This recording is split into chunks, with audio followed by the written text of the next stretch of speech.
Assalamualaikum. Good morning and a very warm welcome to Rise and Shine on 365. कैसे हैं आप लोग और कैसे हैं ज़ुएब? मैं बिल्कुल ठीक हूँ, आप कैसी हैं? ठीक है, बिल्कुल ज़बरदस्त जी। शो में हम आपको वेलकम करते हैं और आज जनाब बड़ा ही गहमा गहमी वाला दिन है पाकिस्तान समेत पूरी दुनिया के लिए। पाकिस्तानियों के लिए ये दिन इस हवाले से ख़ास है कि जी आज बाबा कौम कायदे आज़म मोहम्मद अली जिन्ना का यौम पैदाइश है। कायदे आज़म मोहम्मद अली जिन्ना की कुर्बानियाँ और काविशों से आज हम एक आज़ाद मुल्क में सांस लेने के काबिल हो सके। तो दूसरी जानिब दुनिया भर में मसीही बरादरी आज मना रही है क्रिसमस का त्यौहार। हर तरफ खुशियाँ हैं, एक अमेजिंग समा है, रंग है, सेलिब्रेशंस हैं, खुशबू है। इसके अलावा आप बताइए। इसके अलावा चैंपियंस ट्रॉफी का शेड्यूल भी जारी हो गया है। हमारे साथ होंगे पाकिस्तानी और भारतीय सहाफ़ी भी, उनसे चैंपियंस ट्रॉफी पर बात होगी। और सबसे स्पेशल आपको आज मिलेगा म्यूजिक का तड़का। म्यूजिक बैंड इन टाइम आपको सुनाएगा अच्छे अच्छे गाने, वो भी ऑन टाइम। तो जनाब आज का शो आपने मिस बिल्कुल भी नहीं करना है। राइज एंड शाइन में बहुत कुछ आपके लिए है और आखिर में अगर कुछ मजीद भी बात होगी तो वो हम बताते नहीं है। हाँ। क्योंकि अगर मिस हो जाए तो फिर लोग कहते हैं यार अनाउंस कर दिया था, कुछ में था। हम अच्छी बात से शुरू करते हैं जी। अच्छी बात। आज की अच्छी बात इज ऑब्वियसली हमारे कायदे आज़म ने ये कहा है, with faith discipline and selfless devotion to duty there is nothing worthwhile that you can not achieve. तो वही बात है, आप डिवोटेड हो, आप हार्ड वर्किंग हो, आपकी स्ट्रॉन्ग विल हो, डिसिप्लिन हो तो आप कभी किसी चीज से पीछे नहीं रह सकते। बिल्कुल, ये फरमूदात कायदे आज़म के, इनको हमेशा सुनहरी हुरूफ हैं ये, जिनको हमेशा याद रखना चाहिए। तो पहली हमारी टॉप स्टोरी की तरफ हम बढ़ते हैं। वजीर आज़म ने अमेरिका को एब्सोल्युटली नॉट कहा है। मिसाइल प्रोग्राम पर अमेरिकी पाबंदियां मुस्तरद कर दी हैं। कहा कि हम पर आयद अमेरिकी पाबंदियों का कोई जवाज नहीं है। मिसाइल प्रोग्राम पर कोई समझौता नहीं होगा। हमारा एटमी प्रोग्राम जारियत नहीं, दिफा के लिए है। दफ्तर खारजा ने इस मामले पर भरपूर जवाब दिया है। ये प्रोग्राम मेरा न किसी पार्टी का है, ये 24 करोड़ अवाम का प्रोग्राम है। हुकूमती कमेटी के पीटीआई से मुज़ाकरात शुरू, मुज़ाकरात पर भी उन्होंने बात की। उन्होंने कहा कि हुकूमती कमेटी के मुज़ाकरात शुरू हो गए हैं। हम नियत पर शक नहीं कर रहे हैं, मगर नियत कुछ और है तो फ़ायदा नहीं होगा। उम्मीद है कि पाकिस्तान तहरीक इंसाफ और हुकूमत मिलकर कोई ना कोई हल ज़रूर मुज़ाकरात से निकलेगा। मजीद ये बोले कि इस्लामाबाद पर चढ़ाई करने वाले पारा चिनार पर तवज्जो दें। KPK के हुकूमत पर वो तनकीद कर रहे हैं। वज़ीर आला KPK अली अमीन गंडापुर को ये कह रहे हैं और हमेशा वफाकी हुकूमत कहती रही है कि पारा चिनार में जो सूरत हाल है आपको ज़्यादा फोकस वहाँ करने की ज़रूरत है। तो वज़ीर आज़म इसी का जिक्र कर रहे हैं। दहशतगर्दी ख़त्म किए बगैर मुआशी तरक्की मुमकिन नहीं है। चंद रोज़ पहले फितनल खवारिज के हमले में 17 जवान शहीद हुए। सिपह सालार खुद वहाँ गए और जवानों का हौसला बढ़ाया। दहशतगर्दी का खात्मा किए बगैर चैन से हम नहीं बैठेंगे। ये वज़ीर आज़म मियां मोहम्मद शहबाज शरीफ ने इस आज़म का इजहार किया है। बिल्कुल जी, और ये बहुत अच्छा इजहार है। He is covered pretty much the whole spectrum of what Pakistan is. बिल्कुल, फॉरेन पॉलिसी से मुताल्लिक़ भी बात की, पॉलिटिक्स की भी बात की और दहशतगर्दी की भी बात की और इकोनॉमी की भी बात की। बिल्कुल जी, अब आपके फेवरेट सेक्शन की तरफ चलते हैं। Champions trophy, ICC champions trophy का स्केड्यूल आ गया। पाक सरजमीन पर 28 इयर्स बाद क्रिकेट का बड़ा मेला खेला जाएगा, देखा जाएगा। मेगा इवेंट 19 फरवरी से कराची में शुरू होगा। पाक भारत मैच 23 फरवरी को न्यूट्रल वेन्यू दुबई में स्केड्यूल किया गया है। 9 मार्च तक जारी रहने वाला ये इवेंट के 15 मैचेस पाकिस्तान और दुबई में होंगे। Pakistan, India, New Zealand, Bangladesh group A में शामिल होगा। ग्रुप B में साउथ अफ्रीका, ऑस्ट्रेलिया, अफगानिस्तान और इंग्लैंड भी शामिल होगा। फर्स्ट सेमीफाइनल 4 मार्च को दुबई में खेला जाएगा और इंशाल्लाह पाकिस्तान जीतेगा। इंशाल्लाह हमारी दुआ ये है कि पाकिस्तान जीते। जिस फॉर्म में पाकिस्तान चल रहा है, बिल्कुल, तो ये कोई हैरानी की बात नहीं होगी। शाहीन बेस्ट परफॉर्मेंस में बहुत ऊपर उड़े हैं माशाल्लाह और उसी तरह रहे। तो ICC चैंपियंस ट्रॉफी पर हम और पाकिस्तानी परफॉर्मेंस पर हम आगे चलकर शो में बात करेंगे। लेकिन सबसे पहले बानी पाकिस्तान कायदे आज़म मोहम्मद अली जिन्ना की हम बात करते हैं। 41वां यौम पैदाइश आज मुल्क भर में मिली जोशो जज्बे, अकीदत व एहतराम के साथ मनाया जा रहा है। तो हमने इस दिन की मुनासबत से क्या कुछ स्पेशल बनाया है, बताइए। बिल्कुल जी, हमने और हमारी टीम ने सोचा कि इस खास दिन हम कुछ खास करते हैं आप लोगों के लिए। तो हम गए कायद आज़म मोहम्मद अली जिन्ना और फातिमा जिन्ना के घर पे, जो कराची में है मेट्रोपोल के पास। और हम वहाँ गए, हमने एक उनके पूरे घर का जायज़ा लिया और वहाँ पे क्या क्या चीज़ें हैं, उनकी पर्टिकुलर चप्पलें हैं, टी सेट्स हैं, उनका फर्नीचर है। ऐसा लग रहा था कि हम उस वक्त में चले गए, है ना ज़ोहेब? टाइम ट्रेवल जैसे कर लेते हैं। बिल्कुल। तो उसके ऊपर एक छोटा सा पैकेज है हमारे पास। बिल्कुल, हमने तैयार किया, स्पेशल एक रिपोर्ट है, वो जरा देखिए। मैं और सरवत वहाँ पहुंचे।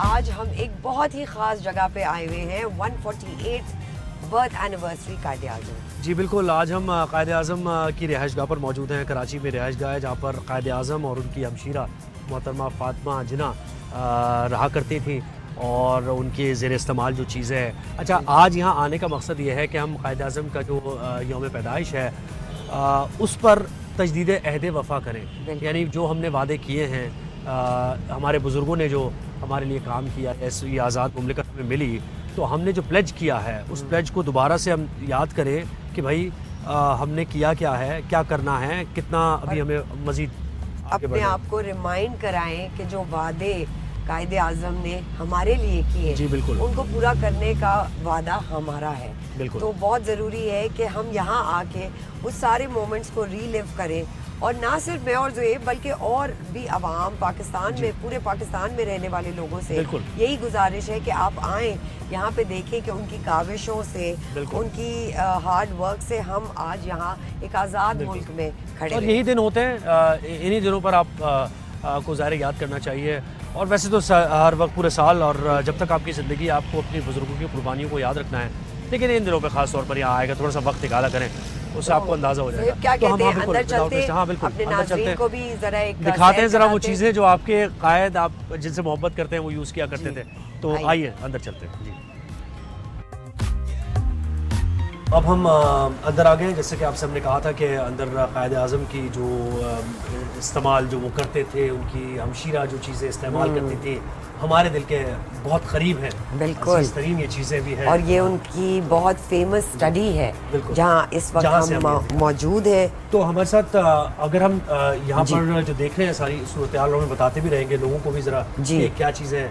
अहमद भाई हमारे साथ, जी रेहान भाई हमारे साथ। रेहान भाई ज़रा सा थोड़ा सा बताते जाइए और आगे आगे हम चलते जाएंगे। ये सर कायद आज़म का स्टडी रूम है। ये वही फर्नीचर है जो दिल्ली और बम्बई से आया था, कायद आज़म के ज़ेरे इस्तेमाल था ओरिजिनल। सिर्फ वाइट वॉश, कॉटन्स और लाइट के अलावा पूरी बिल्डिंग ओरिजिनल है। जैसे ये सोफ़ा सेट है, आगे जाके मैं आपको फोटोग्राफ सिखाऊंगा। कायद आज़म और फातिमा जिन्ना इस सोफ़ा सेट पे बैठे हैं, और यहाँ जो लोग मुलाकात करने आते थे कायद आज़म बैठ के यहाँ लोगों से, इधर से, तो इधर से आइए, इधर से आगे आइए। जी आइए सर। जी जी जी।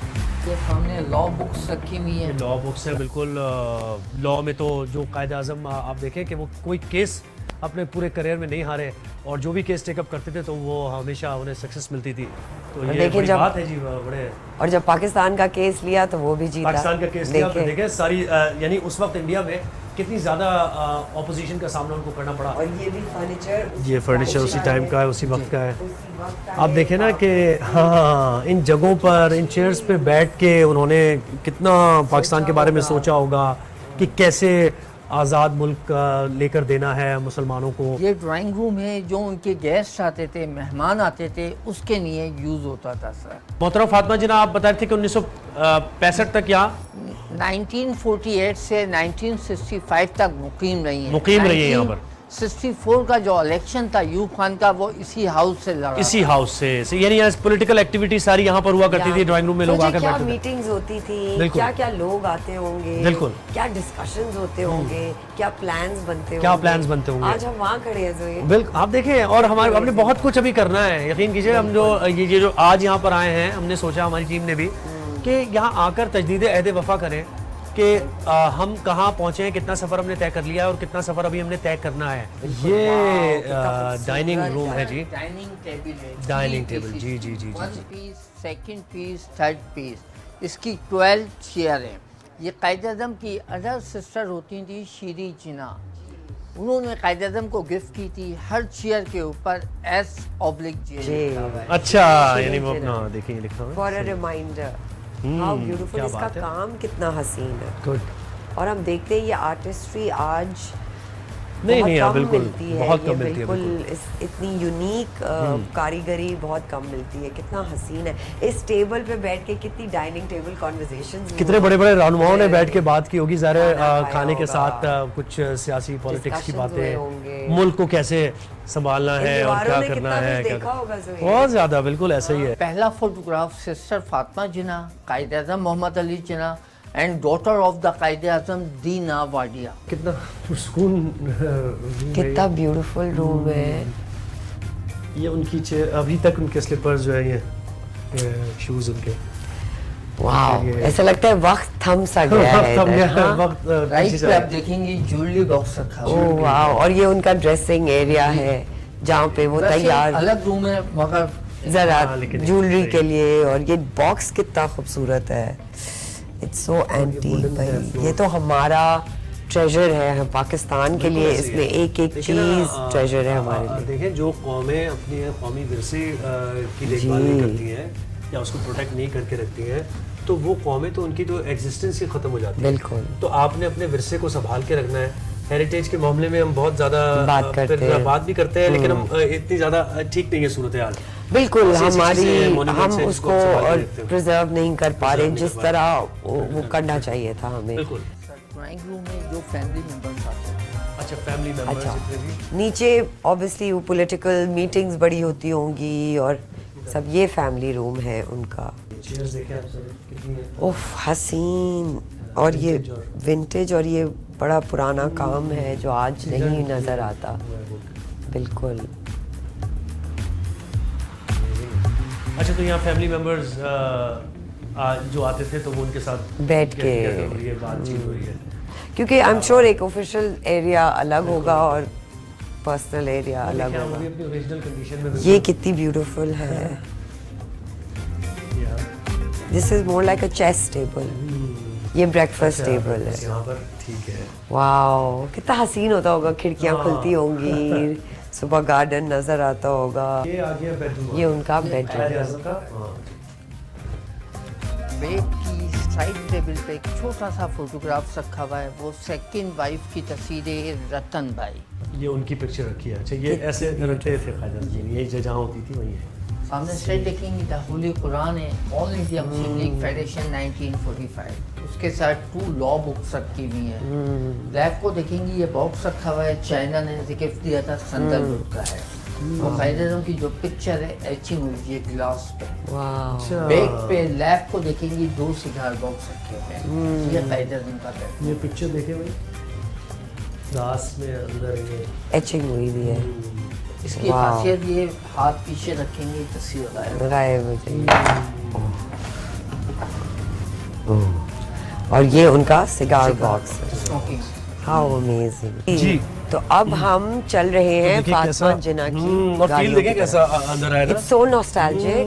बिल्कुल। और आप देखिए कि एक एक चीज बिल्कुल वैसे ही रखी हुई condition है। में, और उसी हालत ये में। बड़ी हमारी गवर्नमेंट्स जो भी आई हैं बिल्कुल। उनको भी दाद जाती है कि भाई इसको प्रिजर्व करके रखा है। बिल्कुल ऐसे ही तो हम उसी दौर में कुछ चले गए। बिल्कुल ऐसे ही वहाँ से लग थोड़ा रहा सा है। निकले तो लग रहा है कि भाई क्या 1960s पाकिस्तानी कौन सा है। और आप ये देखिए कॉन्ट्रास्ट देखें जो अभी की बिल्डिंग्स हैं और जो उस जमाने की बिल्डिंग है, सच अ डीप आर्टिस्टिक, बिल्कुल कॉन्ट्रास्ट। ऐसे ही है। ये 2 व्हीकल्स हैं फातिमा जिन्ना की। इन दोनों गाड़ियों को सर दोबारा से रीस्टोर करके रखा गया है। ओके। एक कैडिलेट है 5000 सीसी, दूसरी मर्सिडीज 3000 सीसी। वाह, कैडिलैक की तो बात ही और है। बात है, वाह, आप देखिए उसको कायदे आज़म ने काम काम और बस काम के बारे में कहा था। वो ऐसे ही अल्फाज नहीं है। अगर आप अपनी ज़िंदगी में ये चीज़ें अपने रूटीन में, Incorporate यूनिटी, करें। फेथ एंड डिसिप्लिन, जो बिल्कुल। बात उन्होंने की कि भाई आप अल्लाह पर ईमान रखें अपना और मुत्तहिद हो होके जाएं। चलें। हाँ। मुत्तहिद हो जाएं डिसिप्लिन के साथ। जब आप कोई काम करेंगे, जैसे कि इतना बड़ा एक टास्क था एक मुल्क बनाना, तो उस टास्क को कैसे अचीव कर लिया, कैसे उस तक पहुँचे, वो डिसिप्लिन के तहत ही, यूनिटी के तहत ही पहुँचे। यानी आपका एक कॉज ऐसा था कि जो एक दूसरे से जुड़ा हुआ कॉज था, एक गोल था सबका। एक गोल था सबका। तो उस गोल को अचीव करने के लिए हमने ये मुल्क, आप देख रहे हैं अभी जो यंगस्टर्स हैं, जो बच्चे हैं, जो हमसे भी मतलब अभी आगे हाँ, तो वो असल में रियलाइज करते नहीं है, उनको करवाना पड़ता है कभी कभार। तो ये हमारी जिम्मेदारी है, हमारे बुजुर्गों की जिम्मेदारी थी कि हमें उन्होंने बताया, हमारे अंदर वो चीज़ें डाली कि भाई आपका मुल्क है क्या और इससे क्यों मोहब्बत करनी है, क्यों इतनी कुर्बानियाँ देके बना था, वजह क्या थी, तो हमें आगे पास ऑन करना है। बिल्कुल, आई फील कि ना सिर्फ अपने बच्चों को बल्कि अपने इर्द गिर्द के हाउस स्टाफ को, जो भी पाकिस्तानी हमें मिलता है, हमें कोशिश यही रखनी चाहिए कि जो कायदे आज़म का विजन आज हम सेलिब्रेट करें, उनकी 148th बर्थ एनिवर्सरी पे, वही विजन हम अपनी आने वाली जनरेशंस को दें। तो एक ब्रेक लेते हैं यहाँ पर जी, ब्रेक के बाद छोटी सी ब्रेक लेंगे नाजरीन। आई होप आपको हमारा ये सेगमेंट और हमारी टीम की ये काविश पसंद आई हो, हमें फीडबैक ज़रूर दीजिएगा। एक छोटी सी ब्रेक के बाद पाकिस्तान जिंदाबाद। जिंदाबाद।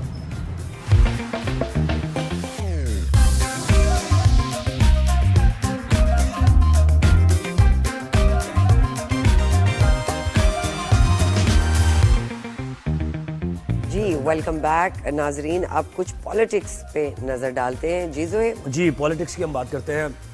और कल के जो बयान रहे मुस्लिम लीग नून की तरफ से, हुकूमत की तरफ से और पीटीआई की तरफ से, उसमें कुछ मुतज़ाद बातें भी सामने आती रही। राना सनाउल्लाह का बयान आप देख लें या फिर दीगर मुस्लिम लीगी रहनुमाओं के बयान देख लें। मुज़ाकरात हो भी रहे हैं, करने की कोशिश भी की जा रही है, लेकिन मुज़ाकरात के लिए ज़हनी तौर पर तैयार भी नहीं। कुछ ऐसी फीलिंग आ रही है पाकिस्तान तहरीक इंसाफ की। अगर हम बात करें तो वहाँ भी अलग अलग कैंप्स हैं। बहुत से रहनुमा उनके बाबर आवान और दीगर रहनुमाओं ने भी कुछ मीडिया से गुफ्तगू की। उन्होंने कहा कि इतनी जल्दी क्या थी मुज़ाकरात की, अगर आपके कुछ रहनुमा नहीं मौजूद थे तो पहले दिन ही मुज़ाकरात पे वो मौजूद नहीं थे तो इससे एक अच्छा सिग्नल भी नहीं गया है। और बानी पीटीआई ने भी कुछ मुज़ाकरात से मुताल्लिक़ बात की है। तो ये सब मामला किस तरफ जा रहे हैं। और यूरोपीय यूनियन और यूएस का भी अभी एक बयान आया, दफ्तर खारजा का, बरतानिया की तरफ से भी एक बयान आया है। तो ये सूरत हाल क्या बनती जा रही है, इस पर हमने कुछ मिसाइल प्रोग्राम पे भी बात करेंगे। तो जी इस पे हम हमारे साथ हैं आज लेफ्टिनेंट जनरल अब्दुल कयूम साहब, लीडर नून लीग। अस्सलाम वालेकुम अब्दुल कयूम साहब, थैंक यू सो मच, आपने हमें वक्त दिया। सर सबसे पहले तो ये बताइए कि वज़ीर आज़म ने मिसाइल प्रोग्राम पर अमरीकी पाबंदियाँ मुस्तरद कर दी हैं। कहा कि हम पर आयद अमरीकी पाबंदियों का कोई जवाज़ नहीं है। क्या पाक अमरीकी ताल्लुकात इससे अफेक्ट होंगे? आपकी नज़र में क्या होने वाला है? कॉल ड्रॉप हो गई है, हम दोबारा उनसे रब्ता करने की कोशिश करते हैं।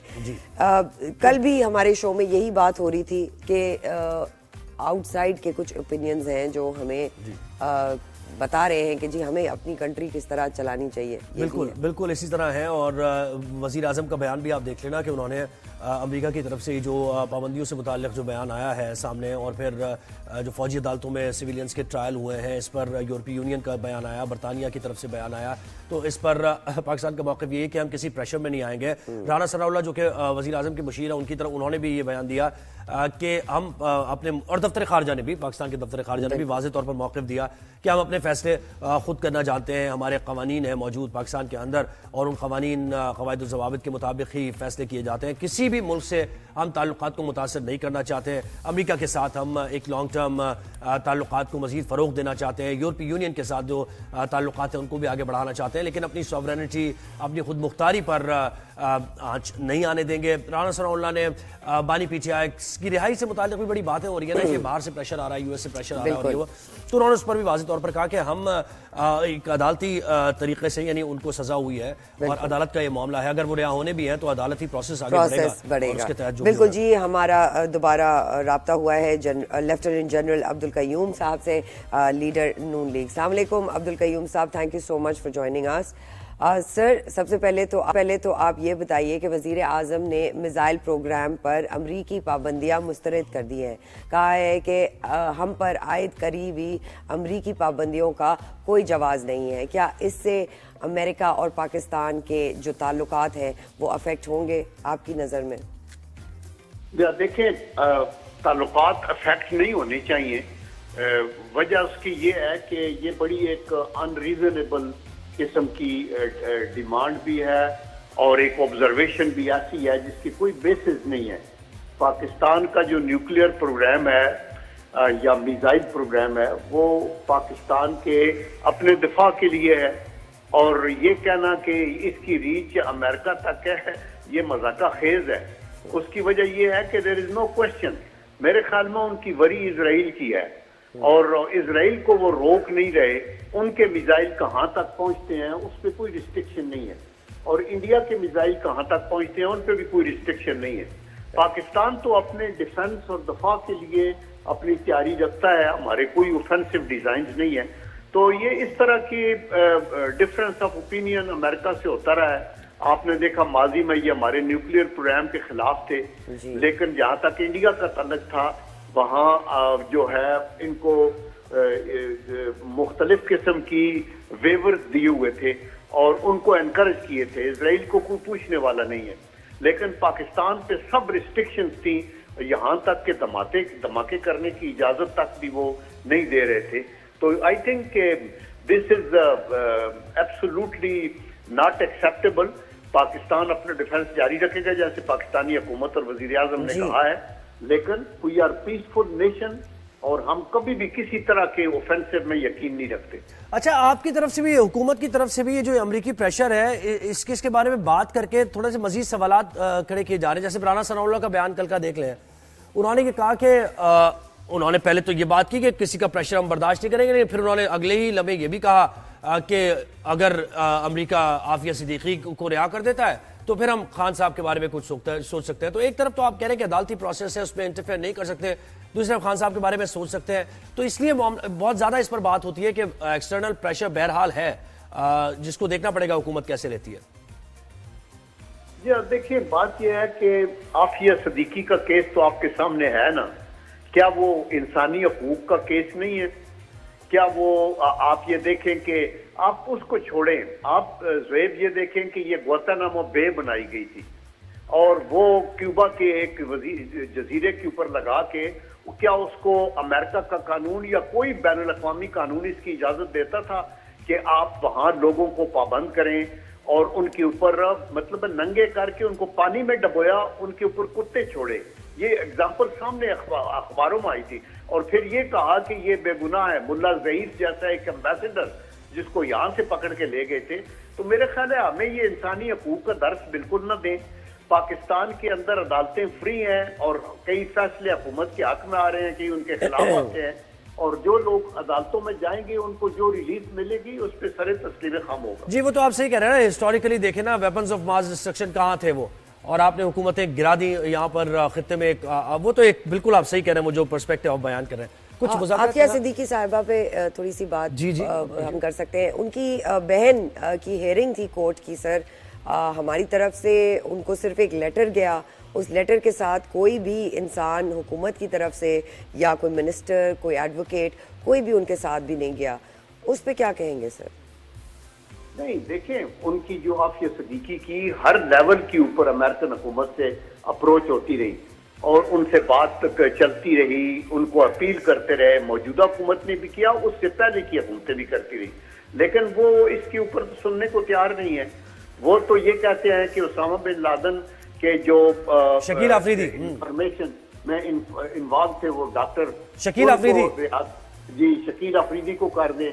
ये इनके डबल स्टैंडर्ड्स हैं। आप ये देखें कि जहां कई जगहों पे जमहूरी हुकूमतों को खत्म करके, मसलन ईरान में एक वजीर आजम थे मुसद्दिक, उनकी हुकूमत को खत्म करके बादशाह कायम की, और जितने किंग्स हैं और शेख्स हैं और मार्शल एडमिनिस्ट्रेटर्स हैं उनको जितना वेलकम अमेरिका में या यूरोप में होता रहा है। अच्छा देखिए ना अब्दुल करीम साहब, कितनी इंटरेस्टिंग बात है कि उस जमाने में पीटीआई की तरफ से कहा जा रहा था प्रेशर आ रहा है, और आप कहते हैं कोई प्रेशर इस तरह का नहीं होता प्रेशर, और ये प्रेशर के तहत नहीं हुकूमत गिरी है। और आज आप इसी कैफियत में आ गए कि आप भी ये कह रहे हैं कि दुनिया भर में प्रेशर अमेरिका डालता है और बड़ी पावर्स डालती हैं और हम कोई प्रेशर नहीं लेंगे। अच्छा, आगे बढ़ते हैं, जरा मुज़ाकरात की बात करते हैं। हुकूमत और अपोजिशन के मुज़ाकरात हो रहे हैं, लेकिन मुज़ाकरात में यानी नजर नहीं आ रहा दोनों कैंप्स में कि मुज़ाकरात के लिए अग्री भी करते हैं। ठीक है, कमेटी बना दी और बातचीत हो रही है, बस एक कैजुअल अप्रोच है कि अच्छा ठीक है भाई करना है बातचीत तो कर लेते हैं, फॉर्मली। तो ये क्या ये तासुर मिल रहा है? या देखिए, दो चीजें ना, पहले आपने प्रेशर की बात की है। ऑफ कोर्स बैनुल अक़वामी सतह पे ये प्रेशर होते हैं, लेकिन द डिफरेंस इज कि क्या आप उस प्रेशर के आगे क्रम्बल करते हैं या नहीं करते, that is the important thing. तो वो that is what I am saying कि पाकिस्तान बैरूनी प्रेशर पे क्रम्बल नहीं करेगा, और इंशाल्लाह आप ये देखेंगे कि हम अपने मफादात और कौमी जो हमारे वाइटल इंटरेस्ट है उनको प्रोटेक्ट करेंगे। दूसरा भी ये जो डायलॉग की बात कर रहे हैं, ये एक अच्छी खबर है और this is a very encouraging news के ये पार्टी जो पहले ये कहती रही कि हम उन लोगों से बात करेंगे जो कि साहिब राय हैं या इनके पीछे हैं, और ये तो प्रॉक्सी गवर्नमेंट है, हम तो इनसे हाथ भी नहीं मिलाना चाहते, ये चोर हैं, डाकू हैं, अभी उनके साथ बैठ गए हैं। तो आई एम श्योर कि कौम की इंटेलिजेंस को इतनी तो इंसल्ट आप नहीं कर सकते, लोगों को पता है आप क्या कह रहे हैं और क्या कर रहे हैं। तो मैं होपफुल हूँ कि अल्लाह करे ये आगे बढ़े, लेकिन जो पास्ट रिकॉर्ड है तहरीक इंसाफ का, जो यू टर्न्स लिए हुए हैं, जो इस जो कमेटी आगे बैठी हुई है, इसकी अपनी जो अथॉरिटी है, मतलब है वो सारी डाउटफुल है। तो आई होप एंड प्रे कि ये सक्सीड करें, लेकिन मुझे लगता नहीं है कि इनका तो सिर्फ एक मसला नजर है कि इमरान खान को रिहा करें और प्राइम मिनिस्टर बना दें, और अच्छा, कभी भी वो उसको नीचे नहीं आने चाहिए। बिल्कुल। अब्दुल कयूम साहब, ये भी बताइए कि तहरीक इंसाफ का मुतालबा ये है कि बेगुनाहों की रिहाइयाँ और 9 मई और 26 नवंबर के वाक़यात की इंक्वायरी के लिए जुडिशल कमीशन बनाया जाए। क्या ये मुमकिन है, क्या ये काबिल अमल है? देखिए, ये उनका मुतालबा है जुडिशल कमीशन का, एंड आई एम श्योर के हुकूमत के वो लोग जो कानून और आइन से वाबस्ता हैं उनको ये बात कंसिडर जरूर करनी चाहिए। लेकिन मेरी जो जाती राय है वो ये है कि देखिए, जुडिशल कमीशन बनता है ये एस्टैब्लिश करने के लिए कि कौन गलती पे है कौन नहीं है, और उसके बाद फिर केसेस उन पे कोर्ट्स में चलते हैं। यहाँ तो ऑलरेडी केसेस कोर्ट में चले गए हैं और अदालतों ने फैसला भी जो इनिशियल मिलिट्री कोर्ट्स के अंदर जो ले गए हैं उन्होंने इनकी इन्वॉल्वमेंट सबूत के साथ पेश भी कर दी है, साथ उसकी फुटेज भी दिखा दी है कि ये कर रहे हैं, उसमें कोई आयोटा ऑफ डाउट भी नहीं है। तो फिर अभी कमीशन किधर से शुरू करेगा तो कहाँ लेके जाएगा? मेरे ख्याल में ये रीजन है, लेकिन आई एम श्योर कि इसके गवर्नमेंट की जो लॉ डिवीजन है वो इसकी बताए, मुतमईन सबको होना चाहिए, ये सच्ची बात है। और मैं आपको वसूख से कहता हूँ कि पाकिस्तान यूनाइटेड नेशन के चार्टर, बैनुल अक़वामी कवानीन, ह्यूमन राइट्स की सारी चीजों को ही कदर करता है, लेकिन इसकी वायलेशन अगर हो रही है तो वो ग्वाटेनामा बे में हुई है, वो पैलेस्टाइन की गाजा में, और अच्छा अब्दुल कयूम साहब, ये चले ये 25 लोगों को तो छोड़ देना जिनकी फौजी अदालतों में जिनके ट्रायल हुए हैं, जिनको सजा हुई है, लेकिन दीगर जो केसेस सारे मामलात होते हैं करप्शन के और ये वो तो हमने देखा ना कि मियां साहब के किस तरीके से केसेस खत्म हुए। जब रुत बदली, हालात बदले, वाकयात बदले, तो मियां साहब को भी आसानी के साथ उनको सारी सजाएं उनकी माफ भी हो गई। तो ये हो जाया करता है। तो ये जो जितने मुतालबात हैं इनके, इसमें खास तौर पर इस्टेब्लिशमेंट का यानी स्टांस होना बहुत जरूरी है कि वो कहां पर खड़े हुए हैं। तो अगर इन मुतालबात पर कोई पेशरफ्त हुकूमत करती है तो इस्टेब्लिशमेंट की तरफ से आप ग्रीन सिग्नल तो आपके लिए बहुत जरूरी है और तभी उन पर अमल हो पाएगा। इस सिलसिले में क्या कहेंगे आप? देखिए, पहली बात तो ये है जो आप कह रहे हैं नवाज शरीफ साहब के केसेस खत्म हुए, या ये शाहिद खाकान अब्बासी का केस खत्म हुआ, या शहबाज शरीफ, तो ये केसेस कमजोर थे, पॉलिटिकल थे, इनकी कोई बेसिस नहीं थी, ये पॉलिटिकल विक्टिमाइजेशन थी, तो अदालतों के टेस्ट में नहीं खड़े हो सके। और अगर कोई केस पोटेंट होगा तो उसकी सजा होगी, अगर नहीं होगा तो अदालतें इनको भी वो कर देंगी। दूसरा, आप कहते हैं सिग्नल उधर से मिलेगा इधर मिलेगा, ये अनफॉर्चुनेट होगा कि आपको कोई और सिग्नल दे, ये तो हमारे अदल के निजाम के ऊपर है। एंड आई थिंक कि अभी जो आपके सुप्रीम कोर्ट की चीफ जस्टिस हैं वो हाईली ऑनरेबल हैं, और अभी जो वो पॉलिटिकल डिवाइड हुई थी उसको काफी हद तक खात्मा हुआ है, और बहुत से लोगों ने तो उस वक्त के सुप्रीम कोर्ट की चीफ जस्टिस के खिलाफ ऑलमोस्ट कू किया हुआ था। तो अल्लाह करे कि हमारी अदालतें इंसाफ करें, हकदार को हक मिलना बड़ा जरूरी है। हकदार को हक मिलना जरूरी है। लेफ्टिनेंट जनरल अब्दुल कयूम साहब, आपका बहुत बहुत शुक्रिया, आपने हमें वो यही कह रहे हैं कि भाई जो मौक़िफ़ रहा है कि अदालतों से सजाएं, लेकिन हम ये फौजी अदालतों के मामले को एक साइड पर रखें। दीगर जो मामलात हमने देखा है इस मुल्क में चलते हैं, जब एक गवर्नमेंट आती है तो ऑपोजिशन के खिलाफ मुकदमात बनते हैं और बताया हमें जाता है कि बड़े ठोस एविडेंस मौजूद है और अब तो सजा हुई सो हुई, अब तो कोई बचत है ही नहीं, बचत का इम्कान है ही नहीं, और यकसर हालात व वाक़यात जब बदलते हैं, एब्सकॉन्डर आप होते हैं, एब्सकॉन्डर होने के बाद जब मुल्क में आते हैं तो आपको सभी प्रोसिक्यूशन कह रही होती है हमारे पास कोई सबूत मौजूद नहीं है, आप इनको बरी भी कर दें, आप इनको मतलब सारी सहूलियात दे दें। तो ये होता रहा है इस मुल्क में, हमने देखा है जब हालात व वाक़यात बदलते हैं तो सिक्के के दो एग्जैक्टली बिल्कुल जी। एक छोटी सी ब्रेक लेंगे इसी बात पर, और ब्रेक से आने के बाद हम बात करेंगे अपने ओवरसीज पाकिस्तानियों से। तो कहीं मत जाइएगा, विल बी राइट बैक।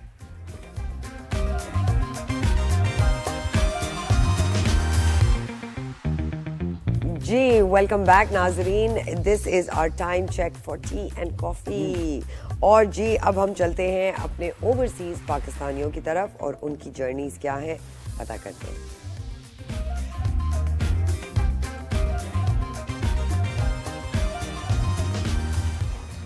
तो जुहेब आज हमें ज्वाइन किया है सायरा अकबर ने, दुबई यूएई से रियल एस्टेट इन्वेस्टमेंट एडवाइजर हैं। तो वेलकम करते हैं उनको। सायरा अस्सलाम वालेकुम, कैसी हैं आप? ठीक ठाक हैं? अपनी जर्नी के बारे में बताइए भाई हमें, आप कब दुबई गई और कैसे रहा ये सफ़र सारा? Zoeb, thank you very much. I've been in Dubai for nearly 50 years now, actually. Wow. अच्छा सायरा, रियल एस्टेट जो है जिसमें आप इन्वेस्टमेंट एडवाइज़र हैं, you know Dubai real estate is doing fantastic and बहुत सारी जो लोग हैं वो वहाँ इन्वेस्ट करना चाहते हैं। पाकिस्तानी, आपको क्या लगता है कि पाकिस्तानी कम्युनिटी बढ़ती जा रही है दुबई में, because there is influx of Pakistani going to Dubai, तो क्या कहेंगी कि वहाँ पे अपॉर्चुनिटीज़ ज़्यादा हैं पाकिस्तानियों के लिए? अच्छी एक मैनेजमेंट देखती हैं आप पाकिस्तानियों के लिए? Dubai is a melting pot of different cultures and societies, and Pakistan is यहाँ पे one of the most prominent nationalities or culture, you could say, and they've made a big dent.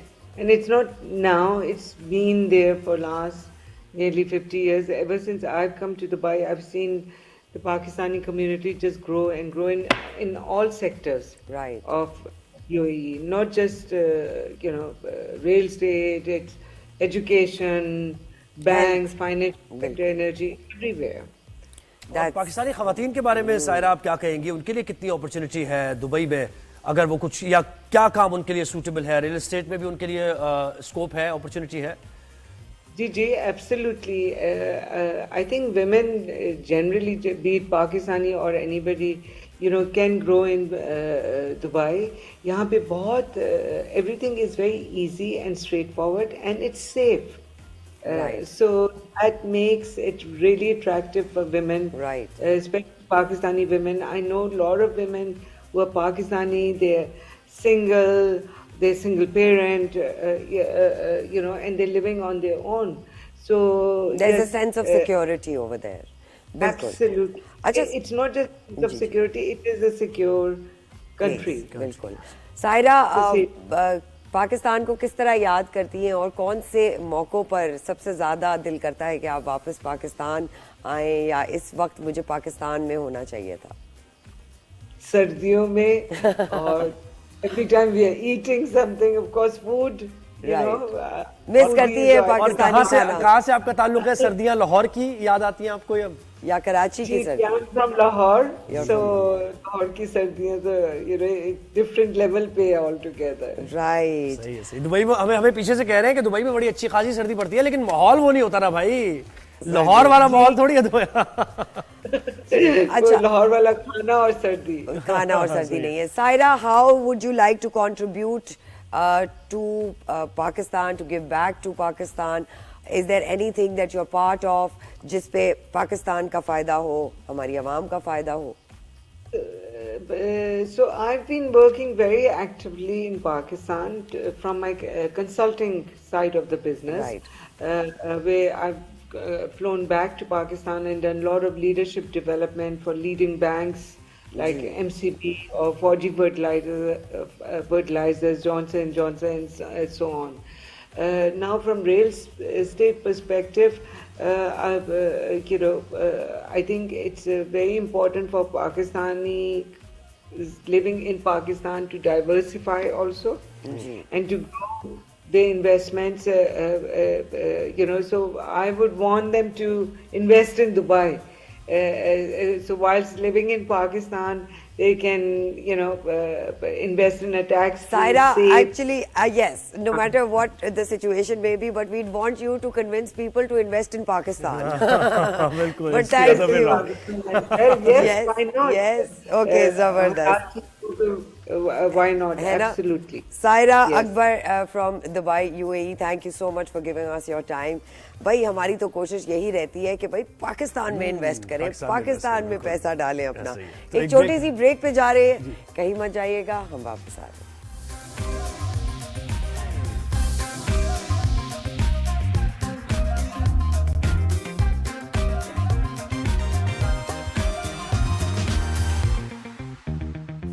Welcome back नाजरीन, अब कुछ बात हो जाए cricket की। Cricket की बिल्कुल बात हो जाए। आईसीसी चैंपियंस ट्रॉफी का शेड्यूल आ गया है। पाक सरजमीन पर 28 साल बाद क्रिकेट का बड़ा मेला सजने को तैयार है। मेगा इवेंट 19 फरवरी से कराची में शुरू होगा। पाक भारत मैच, हाँ जी, पाक भारत मैच 23 फरवरी को न्यूट्रल वेन्यू दुबई में शेड्यूल है। 9 मार्च तक जारी रहने वाले इवेंट के 15 मैचेस पाकिस्तान और दुबई में होंगे। तो हमारे गेस्ट हमारे साथ हैं जी, कौन सी टीम जीत सकती है, कौन सी नहीं जीत सकती, हमें बताएंगे। Majid Bhatti, sports analyst and senior sports analyst Abdul Wajid Bhatti हमारे साथ हैं जी। And senior sports journalist from India is with us Jaswinder Sidhu. Jaswinder Sidhu, अस्सलाम वालेकुम, वेलकम टू द शो। आप दोनों को खुशामदीद। आईसीसी माजिद साहब, ये बताइए कि आईसीसी चैंपियंस ट्रॉफी के शेड्यूल का ऐलान कर दिया गया है। ये वही है जिसकी सबको उम्मीद थी? जी हाँ, बिल्कुल। सरवत, सबसे पहले और आपका और जोहेब का शुक्रिया। और काफी दिन बाद जोहेब से बात हो रही है और आज छुट्टी का दिन है, तो इसका मतलब है कि दिन अच्छा गुजरेगा। और अच्छी खबरें क्रिकेट के मैदान से भी आ रही हैं। जी, शुक्रिया। तो क्रिकेट के मैदान से भी अच्छी खबरें आ रही है। देखें, हम तो ये चाह रहे थे कि हमारे दोस्त पाकिस्तान आए, हम उनको होस्ट करें, और काफी दिन हो गए हमने उनकी मेजबानी नहीं की। लेकिन ठीक है, उनकी नाराजगी चल रही है, लेकिन वर्स्ट कम वर्स्ट मेरे ख्याल विन विन सिचुएशन है पाकिस्तान के लिए। और मोहसिन नकवी साहब ने जो एक अपना बयानिया लेके चले थे, तो पाकिस्तान क्रिकेट के लिए मौजूदा हालात में मेरे ख्याल में एक बेहतर डील है, जिससे अब जो भारतीय क्रिकेट बोर्ड है उनको अपने मुल्क में भी क्रिटिसिज्म का सामना है। वहां का मीडिया भी उनको क्रिटिसाइज कर रहा है कि आपने पाकिस्तान को एक बेहतर डील करवा के दी। पाकिस्तान को 10 से 11 मैचेस तो इस टूर्नामेंट के मिलेंगे, लेकिन फिर 2028 में विमेंस T20 वर्ल्ड कप की मेजबानी में मिलेंगे। तो सबसे बढ़कर कि जब भारत नहीं आ रहा, 2008 के बाद से भारतीय टीम पाकिस्तान नहीं आई, हम तो 5 बार चले गए, तो पाकिस्तान भी एटलीस्ट अगले 3 साल तो भारत नहीं जाएगा। लेकिन मेरे ख्याल में अगर क्रिकेट अलग होती, सियासत अलग होती, तो ज्यादा अच्छा था। लेकिन ठीक है, जो इंडियन क्रिकेट बोर्ड ने या उनकी गवर्नमेंट ने फैसला किया, लेकिन एज पाकिस्तानी चले, हमारे यहाँ बाकी सारी टीमें तो आ रही है। इसका मतलब वो जो भारत ने एक बात की थी कि यह सिक्योरिटी का मसला है, तो मेरे ख्याल में अब एटलीस्ट वो बात तो गलत साबित हो गई। जी, जसविंदर, आप कहिएगा, जैसे अब्दुल वाजिद भट्टी साहब कह रहे हैं कि विन विन सिचुएशन है, ये विन विन सिचुएशन है कैसे? ये डील आप तक, आपकी इत्तलात क्या है, कंफर्म इत्तलात, क्या डील है? यानी आईसीसी का इवेंट तो सामने आ गया, डील का एक हिस्सा कि कैसे आईसीसी इवेंट ये होगा, चैंपियंस ट्रॉफी। आगे आईसीसी का वर्ल्ड कप जो भारत में होगा वो कैसे होगा, उसके फाइनल सेमीफाइनल कैसे होंगे? इस डील में वाजे बात आई है? सबसे पहले आपके देखने वालों को मेरा नमस्कार, और माजिद भाई को भी मेरा सलाम। और ये जो डील हुई है, एक तरीके से देखिए ना, तो दोनों मुल्क के जो लोग हैं, जो क्रिकेट चाहने वाले हैं, उनके साथ धोखा है बेसिकली, मेरा ये मानना है। इंडिया को वहां जाना चाहिए था, ये मेरा व्यू है। मैंने पहले भी प्रोग्राम में कहा था, क्योंकि वो भी पाकिस्तान भी यहाँ खेल के गया है, ठीक है। और ये जो आईसीसी का ये जो पूरा हाइब्रिड मॉडल है, एक तरीके से मजाक है। सर, पहली बात तो दोनों मुल्कों को खेलते हुए देखना चाहते हैं, ना केवल हिंदुस्तान पाकिस्तान के लोग, बल्कि बाकी दुनिया के लोग, पूरी दुनिया के लोग। बिल्कुल। तो वो ये हाइब्रिड मॉडल है। आप मान गए हैं कि हम भी नहीं आएंगे, आप भी नहीं आएंगे, लेकिन वो ठीक है, वो पब्लिक के साथ बहुत बड़ा धोखा है, मेरे को मानना। ये बिल्कुल ऐसा है कि आप अपने घर में आपकी शादी है, लेकिन आप वलीमा खाने कहीं दूसरी जगह जा रहे हैं। अच्छा वलीमा खाने अब यानी भारत में भी ऐसा ही होगा कि अगर मुमकिन तौर पर पाकिस्तान पहुंच जाता है फाइनल में, तो क्या भारत में भी फाइनल नहीं होगा वर्ल्ड कप का? ऐसा होगा? इस पर बड़े डाउट्स हैं। बिल्कुल, कुछ भी हो सकता है ना आपका, क्यों अभी तो कहना मुश्किल है कि इंडिया पाकिस्तान फाइनल पहुंचेंगे या नहीं पहुंचेंगे, लेकिन हालात कुछ भी हो सकते हैं। फिर आप क्या करेंगे भाई? ये सवाल आपने वाजिब सवाल पूछा है। अगर आपसे नहीं, अगर ये मॉडल आपने एक्सेप्ट किया है आप, और कल आपको दोनों का टाकरा, दोनों एक दूसरे के सामने आ जाते हैं, फिर क्या करेंगे आप? अच्छा माजिद भट्टी साहब, ये मतलब इस पे क्लैरिटी है? क्योंकि हमें क्लैरिटी अभी तक नहीं है कि भारत में जो इवेंट हो रहा है वर्ल्ड कप का, उसमें अगर पाकिस्तान फाइनल में पहुंचता है तो न्यूट्रल वेन्यू पर जाएगा भारत। और कुछ रिटर्न बोल रहे हैं कि आया है, बट हमारी आवाम तक नहीं आया है कुछ return, so we are still confused. देखा सरवत जो कल मीडिया रिलीज आया आईसीसी का, उसमें मुआहदे का तो जिक्र है, लेकिन मुआहदे की तफसीलात क्या है ये हमें नहीं पता। लेकिन पाकिस्तान क्रिकेट बोर्ड जिस तरह कहता रहा है कि जो T20 वर्ल्ड कप है वो भारत और श्रीलंका ने ज्वाइंट होस्ट करना है, तो जो पाकिस्तान भारत का मैच है वो तो कोलंबो में ही होगा। लेकिन अगर पाकिस्तान सेमीफाइनल के लिए क्वालिफाई करता है या पाकिस्तान भारत फाइनल के लिए क्वालिफाई करते हैं, तो मेरे ख्याल में पाकिस्तान तो अभी तक यही कह रहा है कि हम भारत नहीं जाएंगे। मैं जरा इस मुआहदे से हट के बात कर रहा हूँ। ये मेरा छोटा भाई है जसविंदर सिद्धू, ये 2008 में कराची में आए थे। हम तो जब भी जाते हैं दिल्ली में, ये भी हमें उसी रिवायती अंदाज में जो हमारा और भारत का अंदाज है उसी तरह होस्ट करते हैं। हमें तो कभी ये नहीं लगा कि हम किसी दूसरे मुल्क में चले गए। तो इनसे आप पूछ रहे हैं कि ये जब कराची आए 2008 में, हमने भी इनके साथ खाने खाए, इनको लेकर घूमते रहे, ये हमें दिल्ली में लेकर घूमते रहते हैं। तो मतलब ये वाकई एक धोखा है जो क्रिकेट के साथ नहीं होना चाहिए था। क्रिकेट को क्रिकेट तक रहने देते, पॉलिटिक्स अलग चलती। लेकिन अफसोसनाक बात है कि वाकई जस्सी सही कह रहे हैं कि शादी तो हो रही है लेकिन वलीमा खाने कहीं और जा रहे हैं। तो मेरे ख्याल में जो एक रिवायती पाकिस्तान भारत का मैच का मजा उस वक्त था जिस तरह हमने लास्ट ईयर अहमदाबाद में पाकिस्तान भारत का मैच कवर किया, 1 लाख लोग मौजूद थे। फिर 2016 में भी मैं ईडन गार्डन्स कलकत्ता में था, जब वहां भी 80-90 हजार लोग आए थे। तो पाकिस्तान भारत का जो मैच है वो दुनिया का कहते हैं कि सबसे बड़ा स्पोर्टिंग इवेंट है। उसका मजा तभी आता है अगर वो मैच पाकिस्तान का मैच, पाकिस्तान अगर टूर्नामेंट होस्ट कर रहा है तो पाकिस्तान में हो, भारत होस्ट कर रहा है तो भारत हो। हम अपनी शादी की मेजबानी दूसरे लोगों को दे रहे हैं, ये मेरे ख्याल में उससे जो शायकीन है करोड़ों दोनों मुल्कों के, वो महरूम हो जाएंगे अच्छी क्रिकेट जी। जसविंदर, जैसे शायकीन ने क्रिकेट की बात की, तो आप भारत में सेंटिमेंट बताइए ना कि भारतीय क्या चाहते हैं कि भारत क्या कह रहे हैं? कि टीम जाए पाकिस्तान खेले, और वो भी जरा डिसअपॉइंटेड हैं इस फैसले को लेकर। सबसे पहले माजिद भाई मैं आपको बताऊं, मैं तो तैयारी करके बैठा था। मैंने कहा इस बार फिर चलेंगे हम माजिद भाई की प्रेस क्लब में बैठ के खाना खाएंगे। यहाँ पब्लिक का व्यू ऐसा नहीं है कि वो पाकिस्तान को खेलना नहीं देखना चाहते। ये मैं जितने लोगों से मिलता हूँ वो लोग इस टीम को बहुत सम्मान देते हैं, इज्जत बहुत देते हैं। और पब्लिक में तो ऐसा कुछ नहीं है, गवर्नमेंट लेवल पे है, पॉलिटिक्स लेवल पे है, वो अपने फैसले। लेकिन पब्लिक का ऐसा कुछ नहीं है कि पाकिस्तान नहीं आनी चाहिए। जसविंदर जी यहाँ पे और इवन बल्कि सरवत मैं आपको बताऊं कि मैंने जस्सी से ये वादा किया हुआ था कि इस बार आप पाकिस्तान आएंगे ना तो मैं आपकी शादी करवाऊंगा पाकिस्तान में। नेक्स्ट लेवल पे आपने तो आपने छक्का मार दिया इस बात को लेके।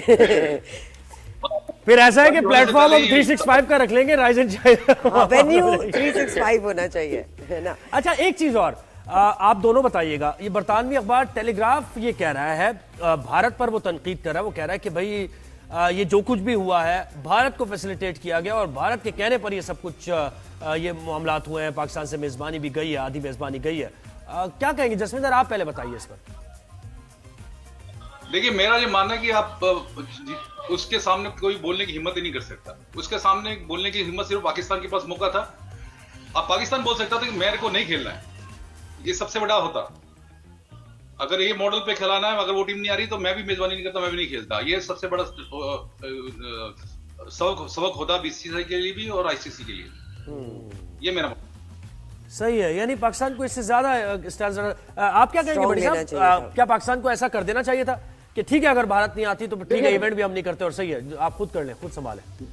देखिए जोए, पाकिस्तान ने जितना रेजिस्ट करना था पाकिस्तान ने किया। अब मसला ये है कि जो आईसीसी के स्पॉन्सर्स हैं 70 से 75% पैसा जो इन्वॉल्व है आईसीसी की और आईसीसी के इवेंट्स की स्पॉन्सरशिप में, वो तो इंडियन कंपनीज का पैसा है। और जाहिर है जब पैसा लगा रही है जो कंपनीज, वो फिर अपनी भी शराइत मनवाना चाहती है। अच्छा, पाकिस्तान और भारत के मसाइल तो अपनी जगह, लेकिन दूसरे जो मुल्क हैं जिस तरह ऑस्ट्रेलिया, इंग्लैंड या न्यूजीलैंड, वहां पर क्रिकेट बड़ा खेल नहीं है। पाकिस्तान भारत मैचों से या पाकिस्तान भारत की वजह से आईसीसी के पास जो रेवेन्यू आ रहा है उसका बड़ा हिस्सा English cricket board, cricket Australia, cricket New Zealand को जाता है, क्योंकि वहां पर नंबर 1 खेल इन मुल्कों में क्रिकेट नहीं है। लिहाजा अगर आईसीसी से पैसा जाना इन मुल्कों को बंद हो जाए तो इन मुल्कों की दुकान भी बंद हो जाए। लिहाजा वैसे बड़ी साहब ये लग रहा है, मैं आपको ये बताऊं, मुझे तो ये लग रहा है कि ये फेस सेविंग है पाकिस्तान के लिए।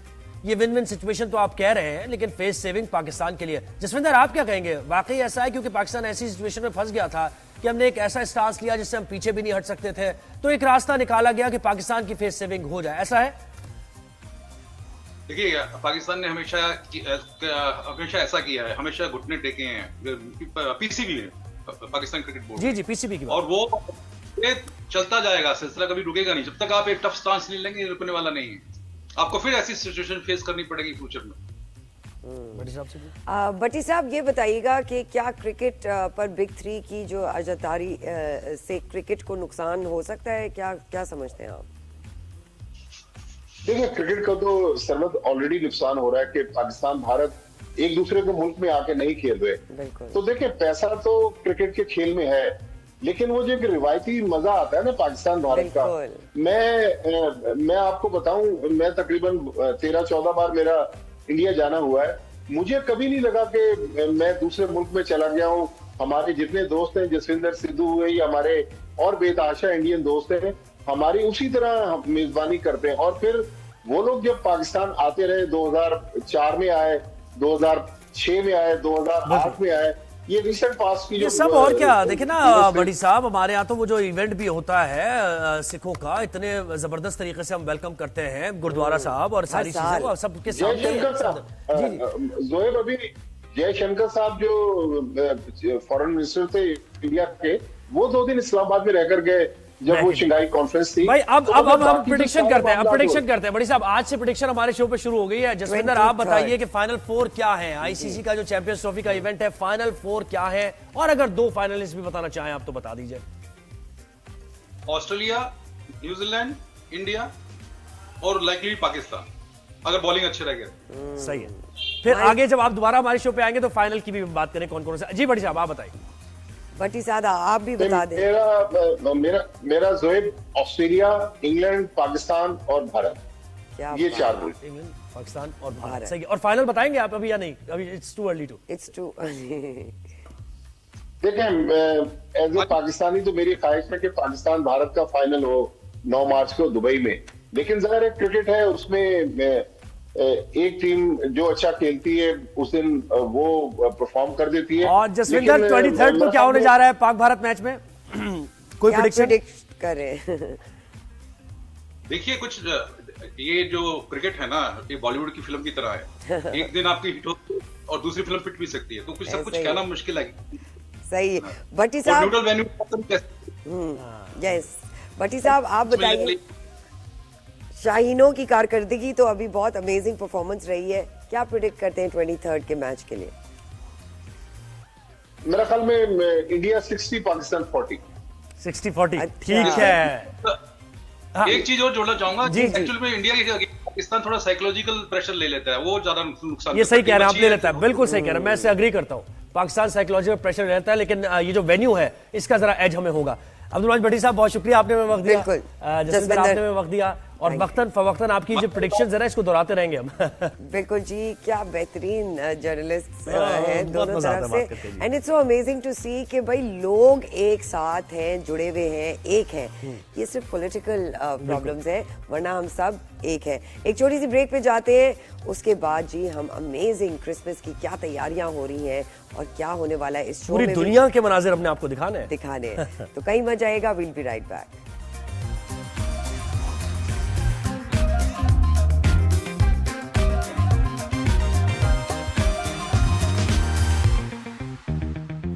वेलकम बैक नाजरीन। अब कुछ बात हो जाए क्रिकेट की बिल्कुल बात हो जाए। आईसीसी चैंपियंस ट्रॉफी का शेड्यूल आ गया है। पाक सरजमीन पर 28 साल बाद क्रिकेट का बड़ा मेला सजने को तैयार है। मेगा इवेंट 19 फरवरी से कराची में शुरू होगा।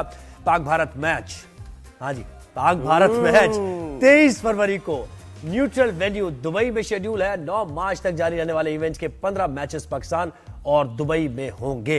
तो हमारे गेस्ट हमारे साथ हैं जी। कौन सी टीम जीत सकती है, कौन सी नहीं जीत सकती, हमें बताएंगे। Majid Bhatti, sports analyst and senior sports analyst Abdul Majid Bhatti हमारे साथ है जी। And senior sports journalist from India is with us Jaswinder Sidhu. अस्सलाम वालेकुम, वेलकम टू द शो। आप दोनों को खुशामदीद।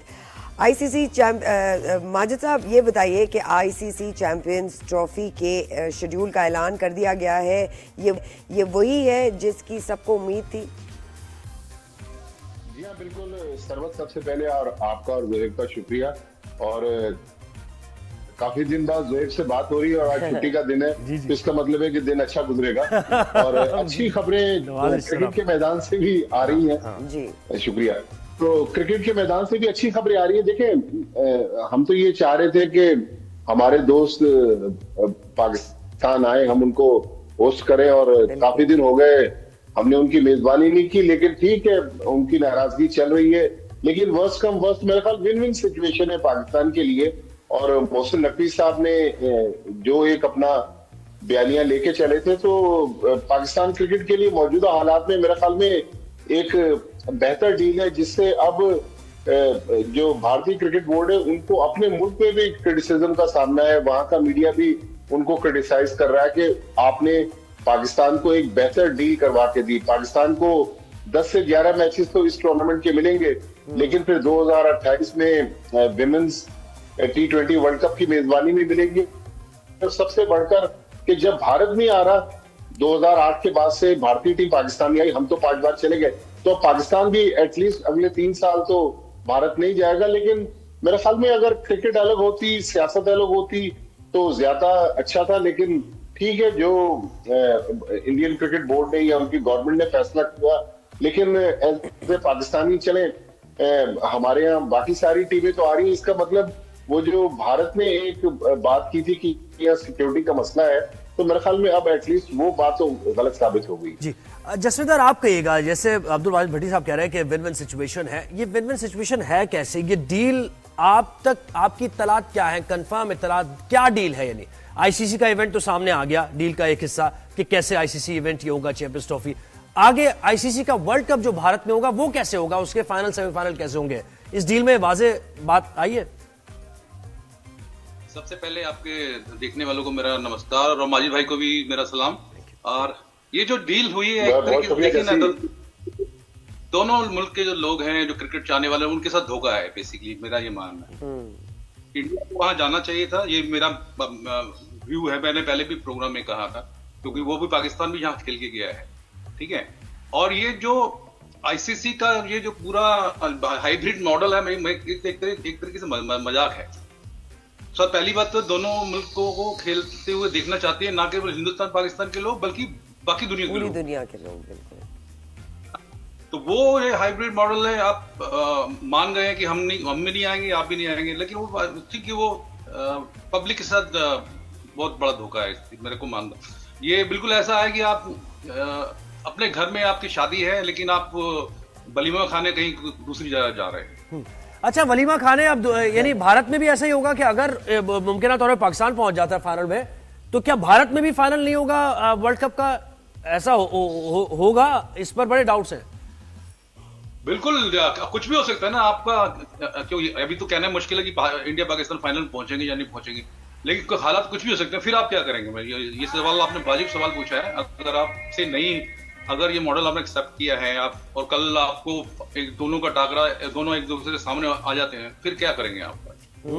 अच्छा, माजिद अब्दुल भट्टी साहब, ये मतलब इस पे क्लैरिटी है क्योंकि हमें क्लैरिटी अभी तक नहीं है कि भारत में जो इवेंट हो रहा है वर्ल्ड कप का, उसमें अगर पाकिस्तान फाइनल में पहुंचता है तो न्यूट्रल वेन्यू पर जाएगा भारत। और कुछ रिटर्न बोल रहे हैं कि आया है, बट हमारी आवाम तक नहीं आया है कुछ return, so we are still confused. देखा सरवत जो कल मीडिया रिलीज आया है आईसीसी का, उसमें मुआहदे का तो जिक्र है, लेकिन मुआहदे की तफसीलात क्या है ये हमें नहीं पता। लेकिन पाकिस्तान क्रिकेट बोर्ड जिस तरह कहता रहा है कि जो T20 वर्ल्ड कप है वो भारत और श्रीलंका ने ज्वाइंट होस्ट करना है, तो जो पाकिस्तान भारत का मैच है वो तो कोलंबो में ही होगा। लेकिन अगर पाकिस्तान सेमीफाइनल के लिए क्वालिफाई करता है या पाकिस्तान भारत फाइनल के लिए क्वालिफाई करते हैं, तो मेरे ख्याल में पाकिस्तान तो अभी तक यही कह रहा है कि हम भारत नहीं जाएंगे। मैं जरा इस मुआहदे से हट के बात कर रहा हूँ। ये मेरा छोटा भाई है जसविंदर सिद्धू, ये 2008 में कराची में आए थे। हम तो जब भी जाते हैं दिल्ली में, ये भी हमें उसी रिवायती अंदाज में जो हमारा और भारत का अंदाज है उसी तरह होस्ट करते हैं। हमें तो कभी ये नहीं लगा कि हम किसी दूसरे मुल्क में चले गए। तो इनसे आप पूछ रहे हैं कि ये जब कराची आए 2008 में, हमने भी इनके साथ खाने खाए, इनको लेकर घूमते रहे, ये हमें दिल्ली में लेकर घूमते रहते हैं। तो मतलब ये वाकई एक धोखा है जो क्रिकेट के साथ नहीं होना चाहिए था। क्रिकेट को क्रिकेट तक रहने देते, पॉलिटिक्स अलग चलती। लेकिन अफसोसनाक बात है कि वाकई जस्सी सही कह रहे हैं कि शादी तो हो रही है लेकिन वलीमा खाने कहीं और जा रहे हैं। तो मेरे ख्याल में जो एक रिवायती पाकिस्तान भारत का मैच का मजा उस वक्त था जिस तरह हमने लास्ट ईयर अहमदाबाद में पाकिस्तान भारत का मैच कवर किया, 1 लाख लोग मौजूद थे। फिर 2016 में भी मैं ईडन गार्डन्स कलकत्ता में था, जब वहां भी 80-90 हजार लोग आए थे। तो पाकिस्तान भारत का जो मैच है वो दुनिया का कहते हैं कि सबसे बड़ा स्पोर्टिंग इवेंट है। उसका मजा तभी आता है अगर वो मैच, पाकिस्तान का मैच, पाकिस्तान अगर टूर्नामेंट होस्ट कर रहा है तो पाकिस्तान में हो, भारत होस्ट कर रहा है तो भारत हो। हम अपनी शादी की मेजबानी दूसरे लोगों को दे रहे हैं, ये मेरे ख्याल में उससे जो शायकीन है करोड़ों दोनों मुल्कों के, वो महरूम हो जाएंगे अच्छी क्रिकेट। जी जसविंदर, जैसे शायकीन क्रिकेट की बात की, तो आप भारत में सेंटिमेंट बताइए ना कि भारतीय क्या चाहते हैं कि भारत क्या कह रहे हैं? कि टीम जाए पाकिस्तान खेले, और वो भी जरा डिसअपॉइंटेड हैं इस फैसले को लेकर। सबसे पहले माजिद भाई मैं आपको बताऊं, मैं तो तैयारी करके बैठा था। मैंने कहा इस बार फिर चलेंगे हम माजिद भाई की प्रेस क्लब में बैठ के खाना खाएंगे। यहाँ पब्लिक का व्यू ऐसा नहीं है कि वो पाकिस्तान को खेलना नहीं देखना चाहते। ये मैं जितने लोगों से मिलता हूँ वो लोग इस टीम को बहुत सम्मान देते हैं, इज्जत बहुत देते हैं।